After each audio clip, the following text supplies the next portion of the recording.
Bonjour et bienvenue. Alors aujourd'hui, on va décortiquer ensemble un document important qui vient du Sénégal. C'est le compte-rendu officiel du dialogue national sur le système politique qui a été remis au président. Notre but, c'est de voir quelles sont les réformes clés proposées dans ce texte et ce que ça implique pour l'avenir du pays tel que présenté. Alors, le document raconte que le président a reçu ce rapport lors d'une cérémonie assez solennelle. Il a tout de suite parlé des avancées, des consensus trouvés. Bon, regardons ça de plus près. Qu'est-ce qui ressort concrètement? Quelles sont ces fameuses réformes majeures? Alors, ce qui est assez frappant dans ce compte-rendu, c'est toute une liste de points, disons, structurants qui apparemment ont fait l'objet d'un consensus assez large. On parle par exemple de rationaliser et réformer les partis politiques. Ça, c'est un sujet qui revient souvent, hein. Ah oui, la rationalisation des partis. Exactement. Et puis aussi une dématérialisation intégrale du processus électoral. Dématérialisation intégrale, c'est-à-dire? Ça couvrirait, selon le texte, l'inscription qui deviendrait permanente et automatique pour les primo-électeurs, ceux qui votent pour la première fois, et aussi l'adoption du bulletin unique. Il est même question de vote électronique. Ah oui, quand même. Rationaliser les partis, la dématérialisation, ce sont de gros morceaux. Et ce terme rationaliser, le rapport y précise un peu.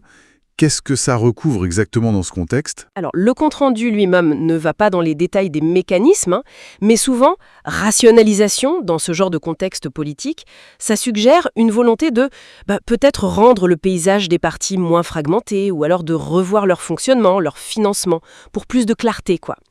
Et il y a d'autres points forts mentionnés, par exemple la création d'une cour constitutionnelle vraiment distincte. Et aussi la mise en place d'un organe indépendant pour gérer les élections. Ça aussi, l'idée d'un organe indépendant, c'est quelque chose qu'on entend souvent pour renforcer la confiance. D'accord.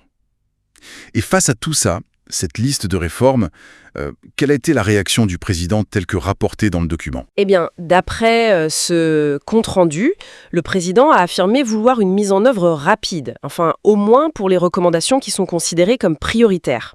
Le texte dit bien qu'il a parlé d'actions concrètes au niveau constitutionnel, législatif, réglementaire aussi. D'accord, donc des actions à plusieurs niveaux. Oui, et il est même dit qu'un comité ad hoc doit être créé très vite, genre dès cette semaine, pour un suivi rigoureux. Ça montre, selon le document en tout cas, une vraie volonté d'agir vite sur la base de ce dialogue. Donc beaucoup de mesures techniques, on voit bien, pour moderniser le système électoral, le système politique. Mais est-ce que le rapport lie ça à des objectifs plus larges? Ah oui, tout à fait. Le compte-rendu insiste là-dessus. Le chef de l'État, selon le texte, a vraiment souligné la portée stratégique de ces réformes. Les objectifs qui sont cités vont plus loin que la simple mécanique électorale, hein. On parle de préserver la paix sociale. Important ça. Oui, et aussi de renforcer l'attractivité économique du Sénégal. Et puis d'améliorer la synergie, la coordination entre les institutions. L'idée générale qui se dégage du rapport, c'est que des institutions et des processus politiques qui sont clairs, acceptés, ça contribue à la stabilité générale et au développement. C'est intéressant ce lien direct fait dans le document entre réforme politique et attractivité économique. Alors au final, ce dialogue national lui-même, comment est-ce qu'il est présenté dans ce rapport ? C'était juste un événement ponctuel ou... Non, justement, c'est un point qui semble assez clé dans le compte-rendu. Il affirme que le dialogue national est maintenant institutionnalisé. Institutionnalisé. Oui, ce n'est plus vu comme une simple réunion, mais comme un outil permanent de gouvernance, en quelque sorte. Le texte le décrit même comme un levier central. Un levier pour la concertation, pour consolider la démocratie, et aussi pour la construction citoyenne. C'est vraiment présenté comme l'expression d'une volonté collective, quoi. Pour un Sénégal uni, stable et tourné vers l'avenir.